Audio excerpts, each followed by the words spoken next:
on a une très très belle lumière du soleil couchant qui illumine toute la vallée. Oh, une route. Et maintenant, on se casse pas la gueule.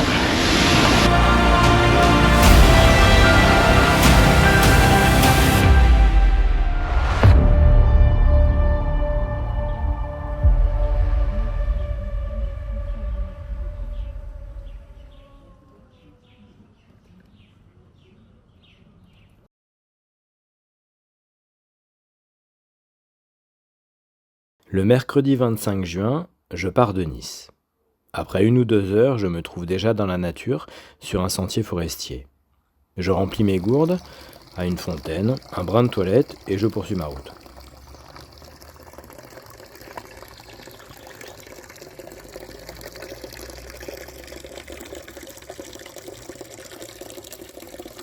Première petite halte, premier jour, départ ce matin 8h30 de Nice. Et voilà, le GR5 en direction du Mont Chauve d'Aspremont. A plus.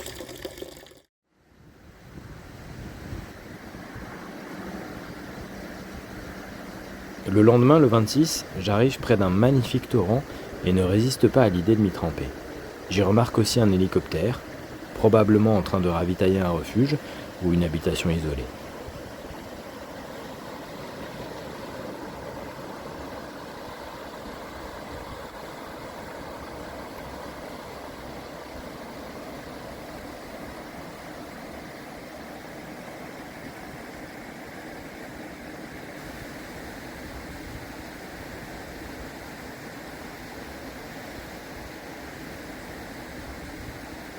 Après cela, je me sens propre, frais et plus en forme pour continuer. Le soir, je passe la nuit dans une petite chapelle juste avant l'hôtel. À mon réveil, la nature est paisible et j'entends juste le ramage de quelques oiseaux.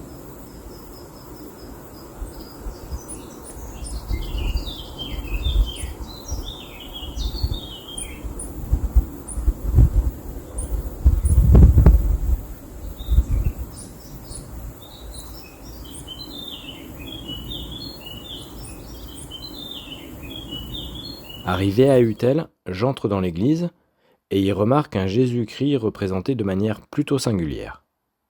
Je me ravitaille et repars en direction des granges de la Brasque.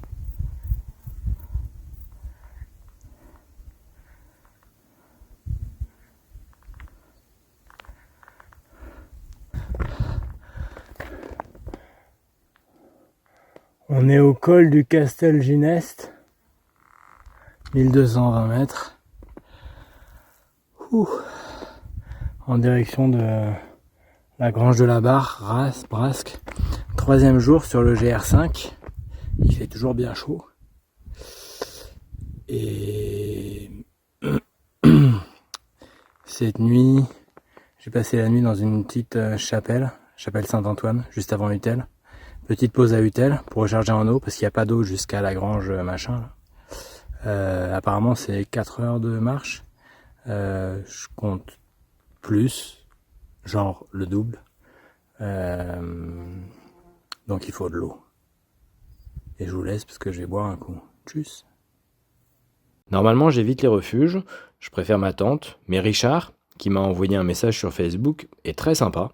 Plusieurs randonneurs m'ont parlé de son accueil et du refuge. J'y ai donc passé une très bonne nuit, reposante, et j'ai pu y laver quelques vêtements. Le 4e jour, le 28, je pars tôt le matin. Je croise quelques vaches et leurs petits, et je poursuis en direction de Saint-Dalmas, Val-des-Blores.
Le paysage est superbe jusqu'au sommet du mont Tourneret.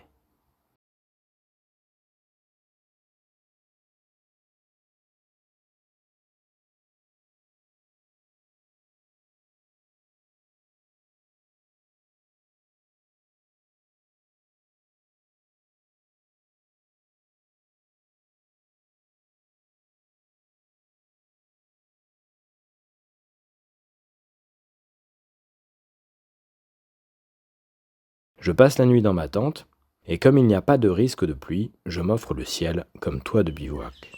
Le matin du 5e jour, je me réveille une nouvelle fois avec le chant des oiseaux au milieu de la nature, paisible. J'arrive en début de matinée à Reims-Place, où je me prépare une tartine pain avocat.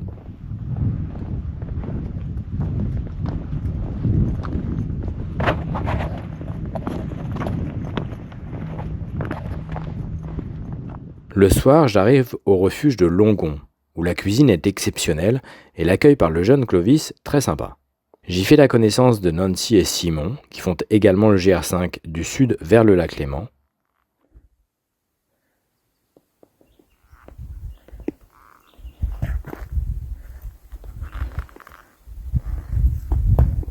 Je croise pas mal de marmottes et de moutons. Bonjour.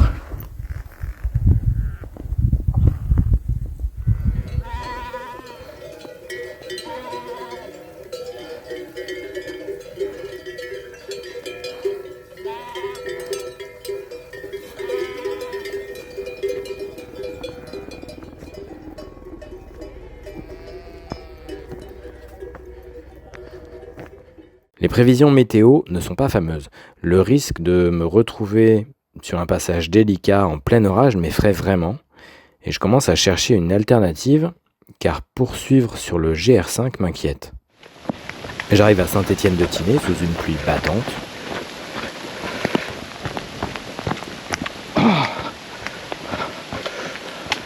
Oh, une route.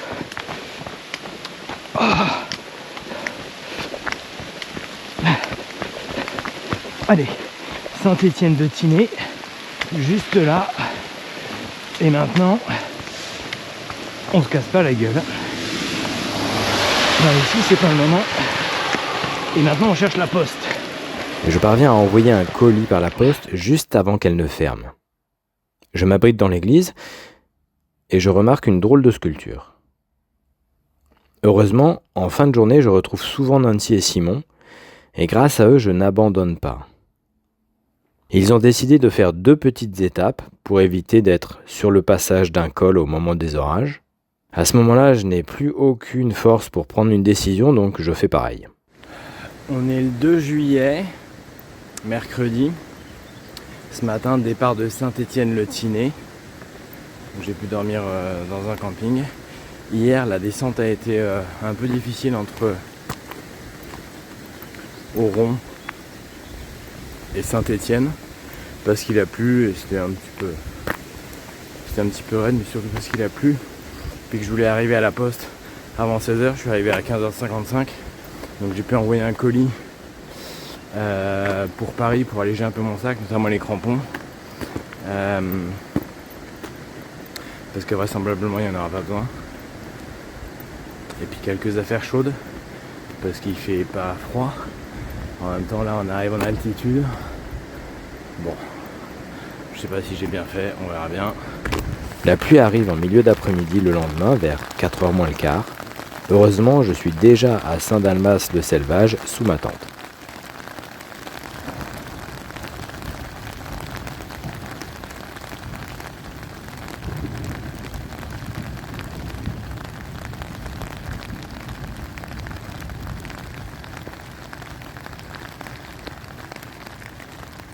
En fin de journée, le ciel s'éclaircit et le lendemain, la journée s'annonce très belle.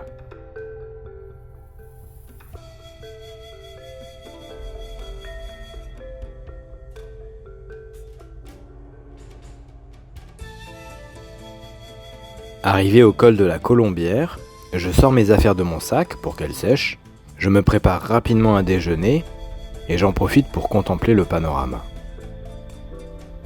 Comme la veille, juste le temps de prendre un café et une pâtisserie au gîte Et à 4h moins le quart, alors que je venais de me remettre en route, la pluie tombe.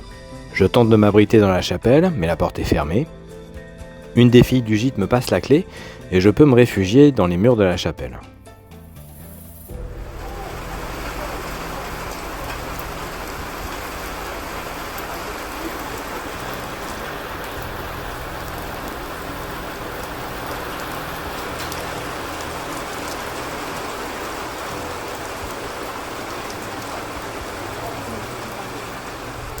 Après un bon dîner servi par Hortense, dans une ambiance joyeuse au gîte, je passe la nuit près d'un cimetière. Et je quitte ce hameau le matin du 4 juillet en direction du pas de la Cavale.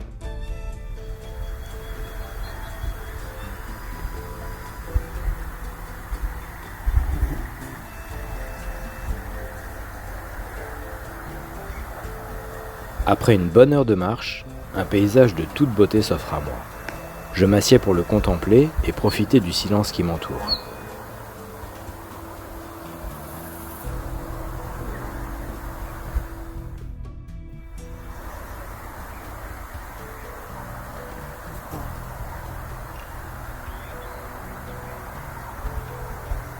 Étonné par ce relief qui semble se jouer des dimensions et des échelles, je reste assis, immobile, et profite de cet instant que je rêve intemporel.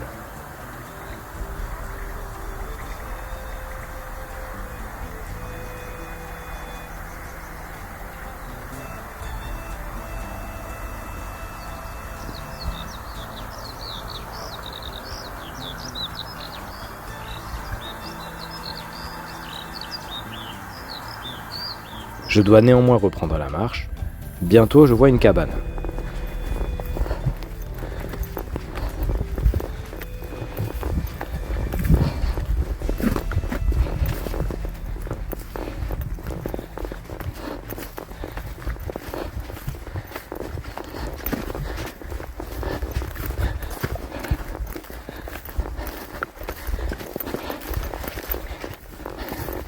J'ouvre la porte. Wow. Royal. Il y a une table et une chaise. Et ben voilà, un bon petit café. C'est l'endroit idéal pour me préparer un bon café que je savoure au grand air.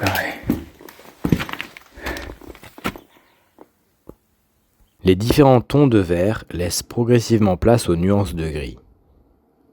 Le pas de la Cavale se dresse désormais devant moi, sans que je puisse distinguer où se situe ce col et par quel chemin vais-je y accéder. Je découvre au fur et à mesure les sublimes panoramas,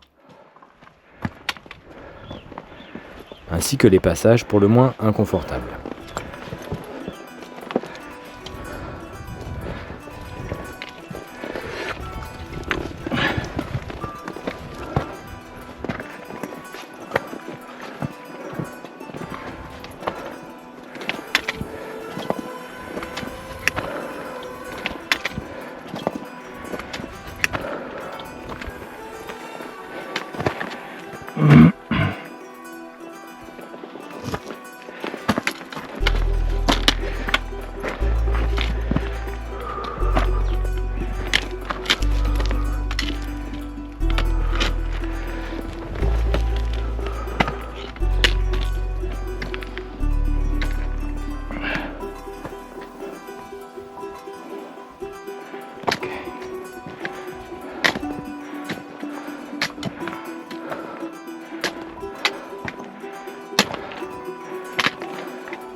Depuis le col, mes efforts sont récompensés par une vue imprenable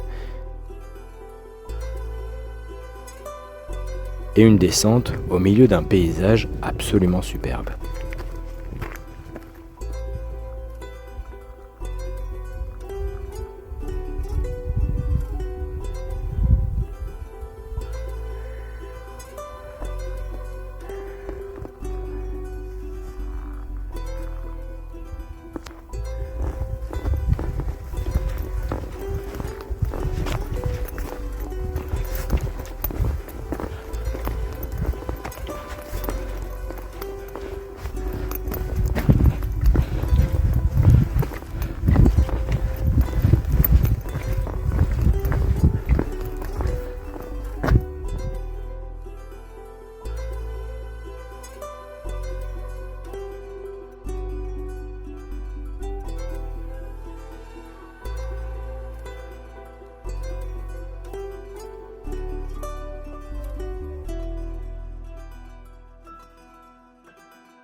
Le soir, je bivouaque un peu après l'Arche.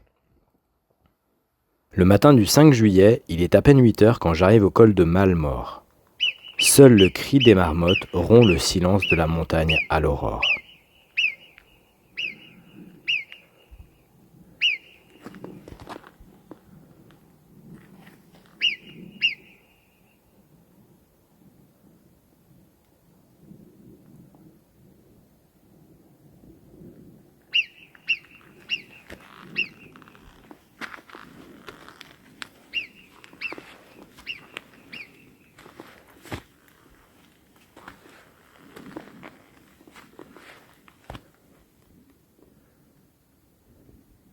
En contrebas, j'aperçois les anciens baraquements militaires.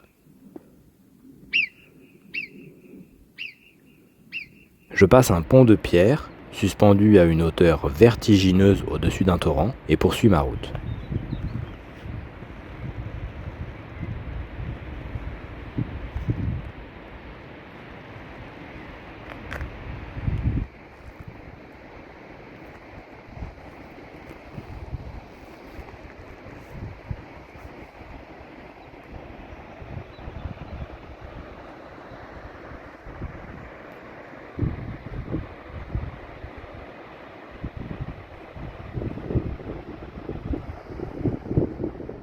Dans l'après-midi, je me retrouve au milieu d'une compétition de trail, le Tour du Queyras, dont la course la plus longue ne fait pas moins de 170 km.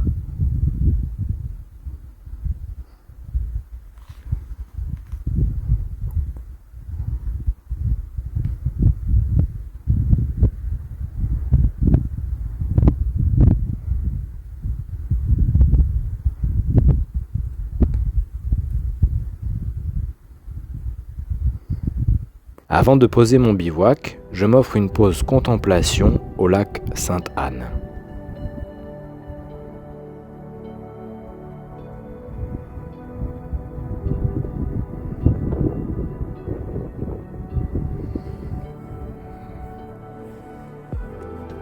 Puis je trouve un endroit calme pour installer ma tente et m'assoupis pour une bonne nuit de récupération.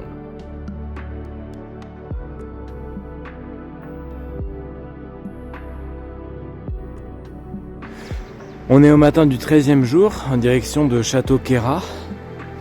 J'ai quitté Seillac hier en milieu d'après-midi vers 15h.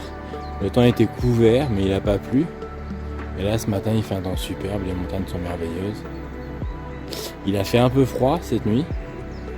Donc ce matin, au lever, c'était doudoune et polaire. Et puis là, au soleil, ça se réchauffe. Normalement, je devrais arriver à Château-Queyras d'ici 2 heures à peu près. Et puis progressivement on s'approche de Briançon. Voilà, à plus, ciao. Après Château-Queyras et une belle balade en sous-bois, je prépare mon déjeuner au milieu de la forêt, des oiseaux et face à moi un lac et les montagnes. Je reprends ensuite ma route en direction de Briançon, toujours sous le soleil.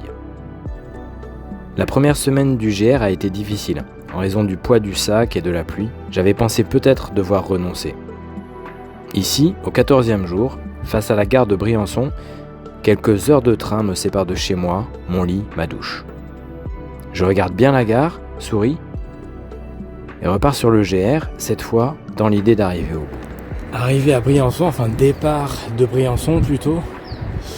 On est au 14e jour sur le GR5. Comme vous le voyez, il fait un temps superbe. Hier soir, c'était repos dans un petit camping avec un petit plan d'eau. Donc possibilité de nager quelques mètres. C'était bien agréable. Et on dirait que le beau temps est parti pour durer, donc c'est cool. Allez, à plus, ciao. 15e jour sur le GR5. Je viens de quitter Montgenèvre. Hier, je suis passé par Briançon. C'était l'occasion de me ravitailler un petit peu et puis de checker mes mails puisqu'il y avait de la connexion. Et il n'y en a pas toujours. Et ici, on est sur une petite table de camping. Je me suis fait un bon café avec pas mal d'eau parce que ça fait du bien de se désaltérer. Et devant moi, on a ce pays. On entend juste l'eau qui coule. Un peu plus loin, le sifflement des oiseaux.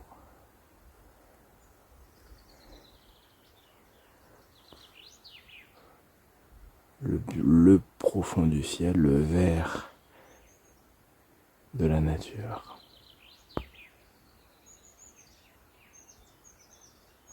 Et le calme absolu. C'est parfait.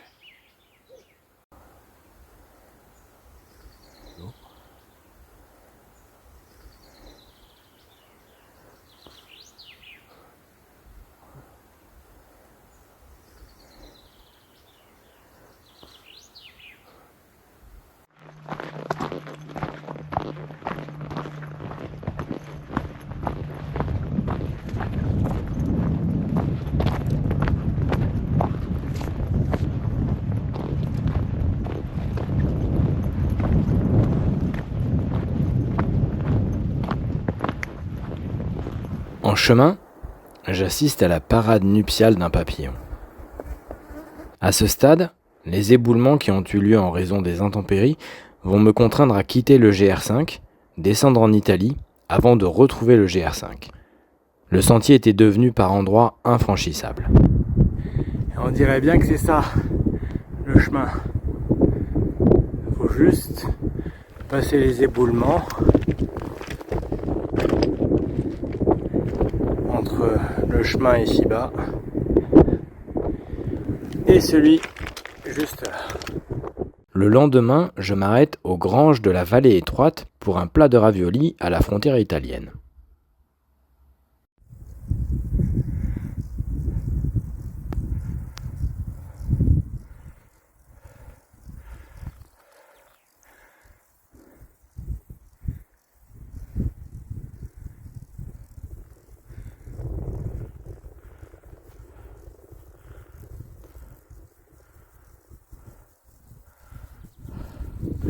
On doit être à proximité du col du Mont Tabor, en direction de Modane.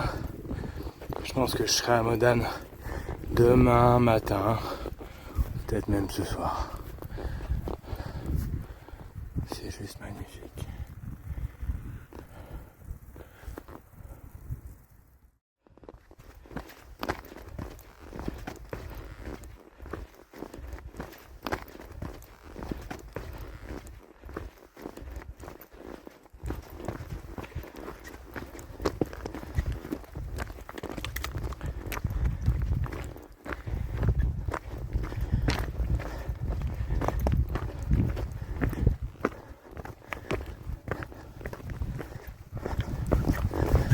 C'est pas mal là.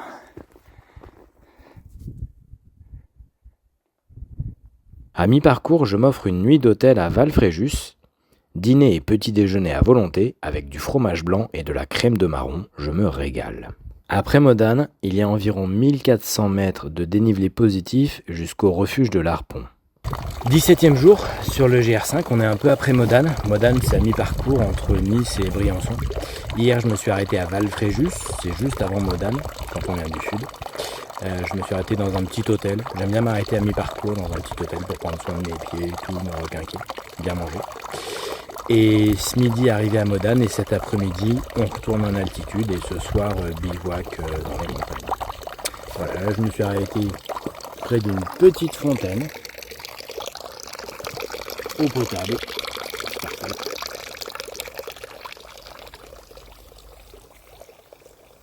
Et on a à nouveau un temps super. A plus, ciao.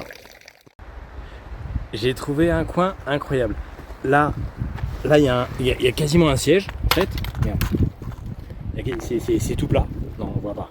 Là, c'est tout plat. Voilà. Donc je m'assieds. Voilà, je suis bien. Et là, en face de moi, ah la vache, qu'est-ce que c'est beau.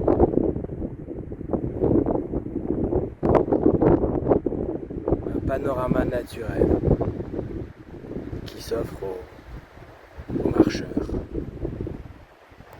Ce qui est drôle, c'est que là, je viens de passer Modane. Et Modane, c'est un peu mon équateur, parce que c'est à mi-chemin entre Nice et le lac Léman, sur le GR5. Et ce qui est rigolo, c'est que du coup, après Modane, en gros, je suis plus près de la fin que du départ. Et du coup, la sensation, elle est différente. Pour moi, elle est plus paisible. Elle est plus de profiter des jours qui restent et d'étendre en longueur le temps qui me reste à passer en montagne. C'est comme si jusqu'à Modane, l'idée c'était d'arriver au milieu, et à partir de Modane, l'idée c'est de prendre son temps. C'est un peu comme les ressources, comme l'eau dans mon sac, ou comme la bouffe. Quand je fais le plein d'eau, l'idée c'est assez rapidement d'en boire la moitié pour alléger mon sac. Et une fois que j'en ai bu la moitié, l'idée c'est de faire durer le reste le plus longtemps possible. Là c'est un peu pareil. Jusqu'à Modane, l'idée c'était d'arriver à la moitié. Et maintenant l'idée c'est de profiter du temps qui reste. Voilà, c'était la pensée du jour. A plus, tchuss. On est au col du Barbier. Il est bientôt 19h. Et on a une très très belle lumière du soleil couchant qui illumine toute la vallée.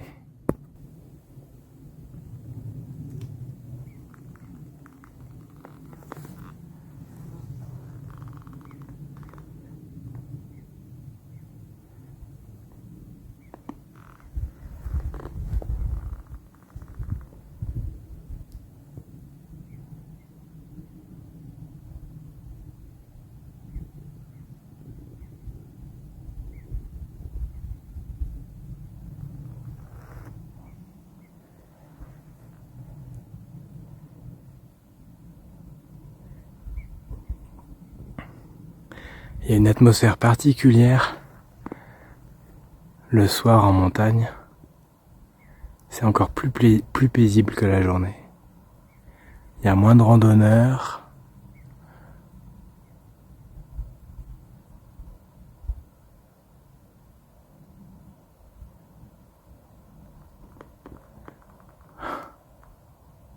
On a l'impression d'être un peu tout seul dans la montagne.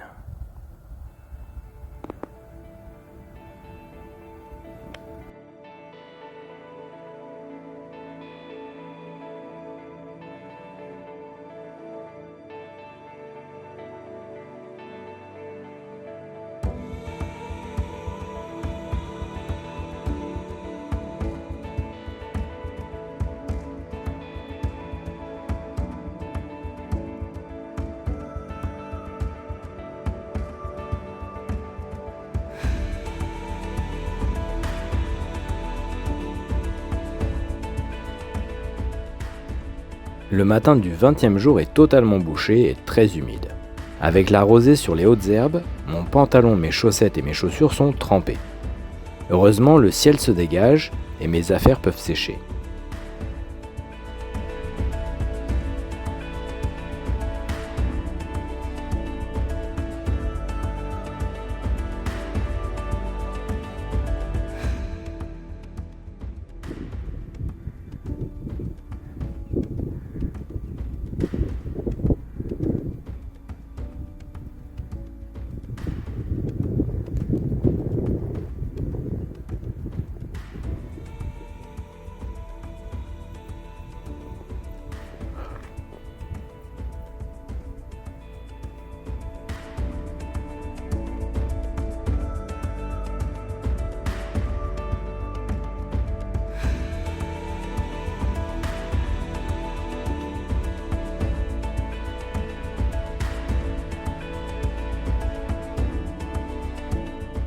Le lendemain, j'arrive au col de l'Iseran, à plus de 2700 mètres d'altitude, le point le plus haut du GR5.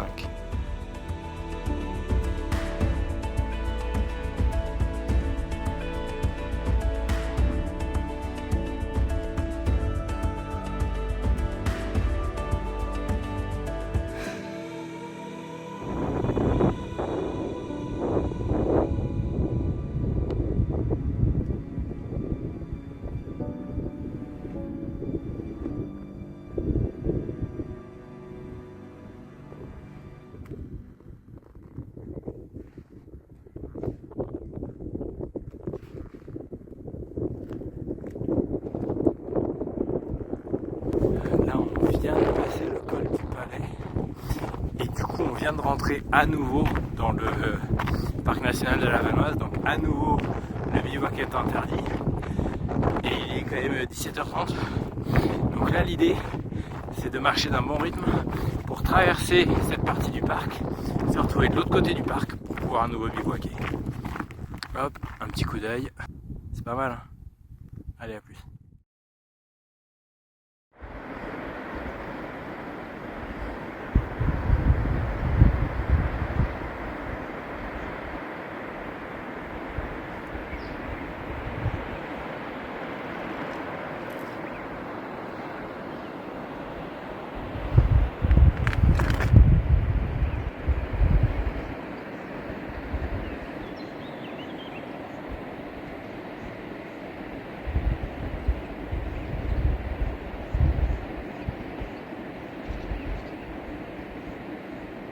Le 23e jour, j'ai emprunté par erreur un chemin difficile et j'ai bien galéré jusqu'à Montchavin.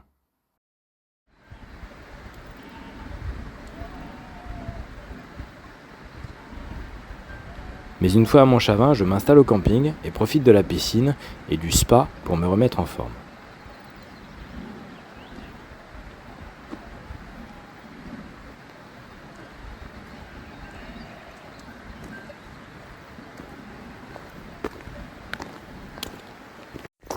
Apparemment il y a des risques de pluie et d'orage aujourd'hui. On est le 25e jour sur le GR5. On est samedi. Et donc risque de pluie et d'orage. Du coup l'idée c'est de faire le col Bresson le plus vite possible, histoire de ne pas être pris sous une pluie diluvienne et de redescendre avant que la pluie arrive. Voilà, bonne journée, ciao. Il reste 1h30 avant d'arriver au col de Bresson et apparemment c'est foutu pour le faire sous le soleil. Ce sera la pluie, donc j'espère que ce sera pas l'orage, c'est tout. Voilà, tchuss.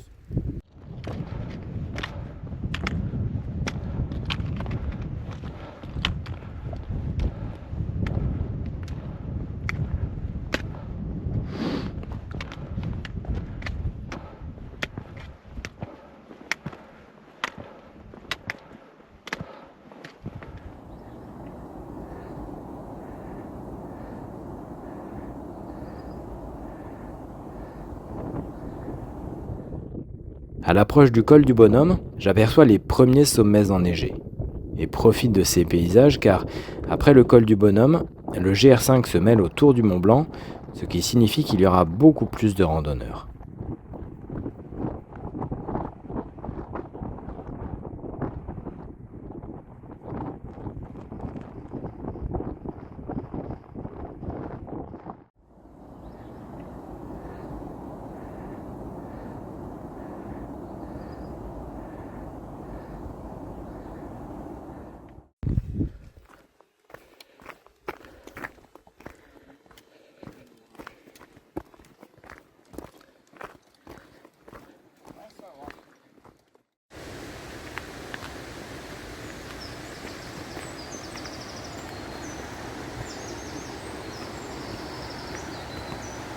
Le 27e jour, je quitte Contamine pour rejoindre les Ouches. Le chemin est agréable, j'aperçois le Mont Blanc. Le 28e jour, c'est l'ascension du col de Brévin, depuis les Ouches. Plus de 1500 mètres de dénivelé positif, quasiment pas de ravitaillement en eau et des passages assez délicats, voire techniques. Probablement l'une des journées les plus difficiles, mais aussi les plus belles. Le Mont Blanc qui domine l'horizon se détache sur un magnifique ciel bleu. De nombreux parapentistes semblent se prélasser au milieu de ce paysage exceptionnel.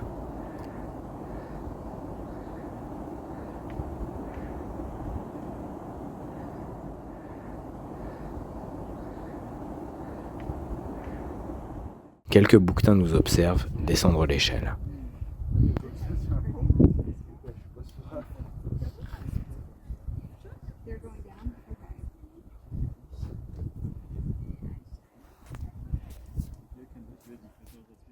Le 29e jour, j'approche doucement du lac Léman. J'observe une dernière fois le sommet du Mont Blanc.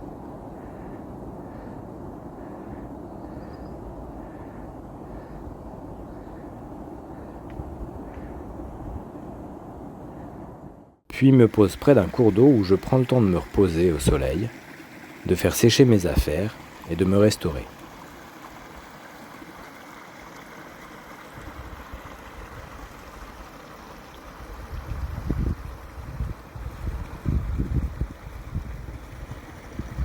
J'arrive ensuite dans le massif des Fises.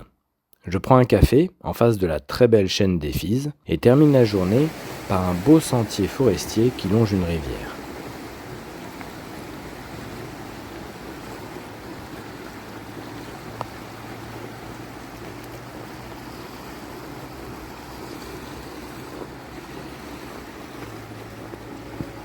Les jours qui suivent s'annoncent très pluvieux.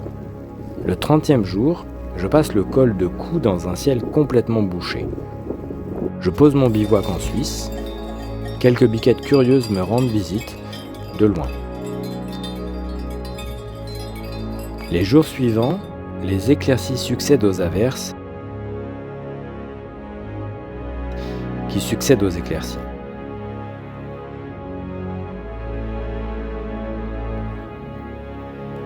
C'est la patinoire. Et le 33e jour, je pars en direction de Saint-Gingolph, point final de cette belle et longue randonnée.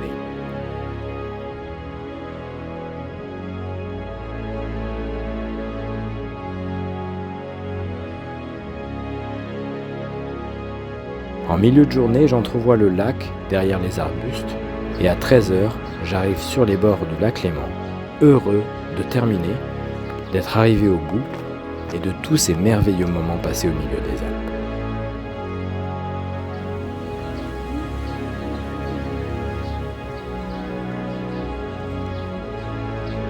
Je prends le temps d'une petite balade en kayak avant de rentrer sur Paris.